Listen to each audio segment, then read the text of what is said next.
আপনার সুস্থ আর সুন্দর জীবনের যাত্রা শুরু হোক এখান থেকেই। নমস্কার বন্ধুরা, আমি doctor Suvendu Haldar, general physician. আজ আমি বলবো যে শীতের সময় যে ত্বক শুষ্ক হয়ে যাওয়া বা চামড়া উঠে যাওয়া, রুক্ষ হয়ে যাওয়া, এই যে প্রবলেমটা কিভাবে আপনারা নিরাময় করবেন। অ্যাকচুয়ালি এটাকে সামান্য কিছু ঘরোয়া যত্ন করলেই আমরা কিন্তু এর থেকে মুক্ত হতে পারি। প্রথম বলবো যে কি কারণে এটা হয়। শীতকালে অ্যাকচুয়ালি আমাদের আর্দ্র আবহাওয়া মানে আবহাওয়াতে আর্দ্রতার পরিমাণ কম থাকে। আর্দ্রতার পরিমাণ মানে জলীয় কণা কম থাকে, যে কারণে আমাদের শরীরে যে জলীয় কণা থাকে সেই জলীয় কণা থেকে আমাদের আর্দ্রতা, বডির যে আর্দ্রতা মেনটেন। সেই কারণে আমাদের শরীর আর্দ্র হওয়ার জন্য আস্তে আস্তে কি হয়, আর্দ্রতা কম থাকার জন্য আমাদের শরীরের মধ্যে শুষ্কতা শুরু হয়ে যায়।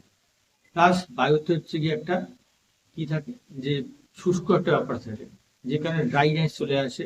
শুষ্ক হওয়ার জন্য আমাদের চামড়া বা ত্বকগুলো শুষ্ক হয়ে যায়। এবার এটা হচ্ছে মেইন কারণ।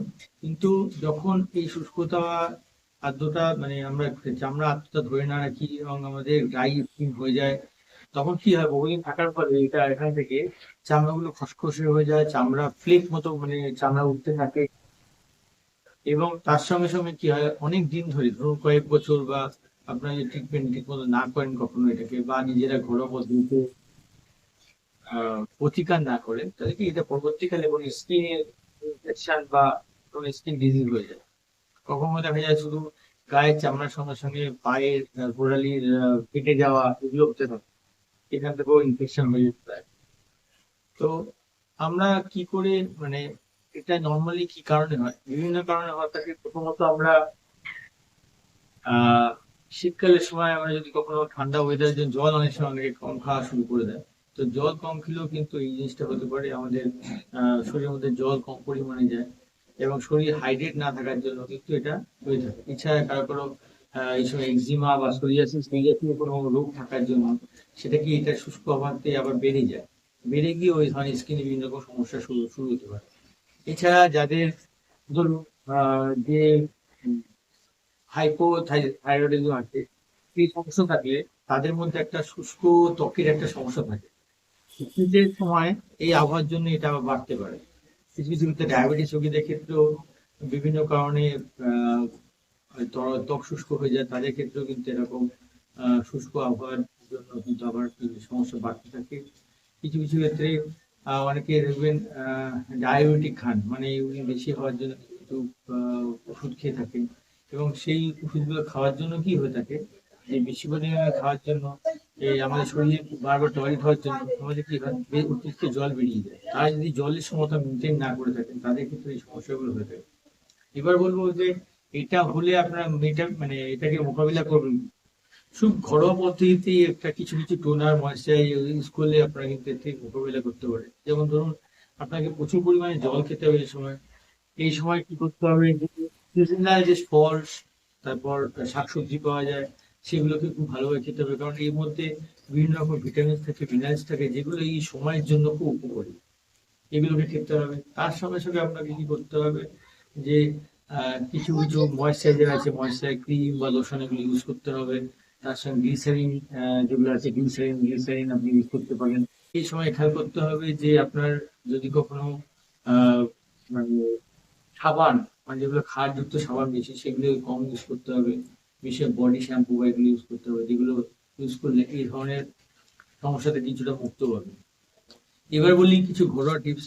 কিছু ঘরোয়া টিপস যেগুলো আপনারা সহজে করতে পারবেন। ধরুন, টাটকা ভালো মধু, যেটা কাঁচা মধু বলা হয়, এবং সেটা যদি ভালো হয়, মানে আপনার যে জানাশোনা কোনো জায়গা থেকে নিতে পারেন সেই টাটকা মধু হয়, সেটা আপনি বডি স্কিনে জায়গাগুলো আপনার মনে হয় রুক্ষ হয়ে গেছে, সেই জায়গাগুলোকে আপনি লাগালেন, 5 থেকে 7 মিনিট রাখলেন, রেখে আপনি একটা উষ্ণ গরম জলে দিয়ে ভালো সেই জায়গাটা ধুয়ে ফেলুন। এটা আপনি করতে পারেন, এটা একটা পদ্ধতি। দ্বিতীয় পদ্ধতি বলবো, কাঁচা গরুর দুধ। গরুর দুধ যেটা কাঁচা মানে প্যাকেট জাতীয় নয়, যেগুলো হচ্ছে যে আমরা গরুর কাছ মানে মানে পাই আমরা জানাশোনা জায়গা থেকে নিয়ে থাকি, সেই কাঁচা গরুর দুধকে টোনার হিসেবে ইউজ করে সেটাকে হালকা কটন দিয়ে সারা বডিতে রাখলে চামড়া ফেটে যায়। রাখলেন, রাখার পরে আপনি 5 থেকে 10 মিনিট রেখে একটু উষ্ণ গরম জল দিয়ে পুরো গাটা ধুয়ে ফেললেন বা স্নান করে ফেললেন। তখন স্নান করার সময় কিন্তু শ্যাম্পু ইউজ করে দেবেন। এটা করতে পারেন। অনেকের দেখবেন এই সময় মাথা থেকে কুষ্টি উঠে, তারা করতে পারেন কি, মাথার চুলে ভালো করে স্নান করার আগে ভালো করে তেল মালিশ করে নিলেন, সেটাকে 20-25 মিনিট রাখলেন, রাখার পরে ভালো শ্যাম্পু করে নিলেন। শ্যাম্পু করলে চুলটা আপনি স্কিনটাও মানে খসখসে যে থাকবে সেটা ঠিক হয়ে গেল, ফলে আপনার পরবর্তীতে ড্যান্ড্রফ বা খুশকি হবে না, এবং আপনার চুলে তেল ভাবটাও চলে যাবে, ফলে আপনার নোংরাও ধরবে। তো এটা করতে পারেন। কিছু কিছু ক্ষেত্রে দেখা যায় যে আপনি যদি আহ মানে কিছু কিছু টোটকা আছে, দইয়ের সঙ্গে যদি একটুখানি লেবু মেশান, দই আর লেবু মিশিয়ে নিয়ে সেটা যদি সারা গায়ে লাগিয়ে নেন, যেখানে এখানে আমাদের স্কিন বেশি বেশি ফেটে যায়, লাগিয়ে নিতে পারেন। লাগিয়ে নিয়ে সেই জায়গাগুলোকে আবার পরবর্তীকালে আপনি ধরুন 10-15 রেখে আবার যদি সেটাকে জল দিয়ে ভালোভাবে ধুয়ে ফেলেন, উষ্ণ গরম জল ইউজ করতে পারেন, তো সেক্ষেত্রে কিন্তু এই ধরনের সমস্যা থেকে আপনি মুক্ত হতে পারবেন। এছাড়া টক দইয়ের সঙ্গে যে লেবু মিশিয়ে, সেটা তো আপনার ত্বককে উজ্জ্বল করবে, ত্বকের মরা যে চামড়াগুলো সেগুলো বেরিয়ে যাবে, সেগুলো আপনাকে কিন্তু ত্বকটাকে আরো সুন্দর করে দেবে এবং উজ্জ্বল করে দেবে। এর সঙ্গে সঙ্গে বলি অলিভ অয়েলের সঙ্গে যদি লেবু মেশান, অলিভ অয়েলের সঙ্গে লেবু মিশিয়ে সেটাকে আপনি সারা গায়ে লাগিয়ে নিন, সেটাকে আপনি 5 থেকে 10 মিনিট লাগালেন, লাগিয়ে রেখে তারপরে আপনি সেটাকে আপনি উষ্ণ গরম জল দিয়ে ধুয়ে ফেলবেন। আর কিছু কিছু খেয়াল রাখতে হবে, যেমন ধরুন এই সময় যদি গরম জলে আমরা স্নান করে থাকি, গরম জল যেন খুব বেশি গরম না হয়। খুব বেশি গরম জলে আপনার স্কিনে বা ত্বকে লাগে, সেটা কিন্তু আপনার স্কিনকে রুক্ষ করে দেবে এবং সেটাকে শুষ্ক করে দিয়ে, ড্রাই করে দিয়ে আপনাকে ত্বক ফাটিয়ে দেবে।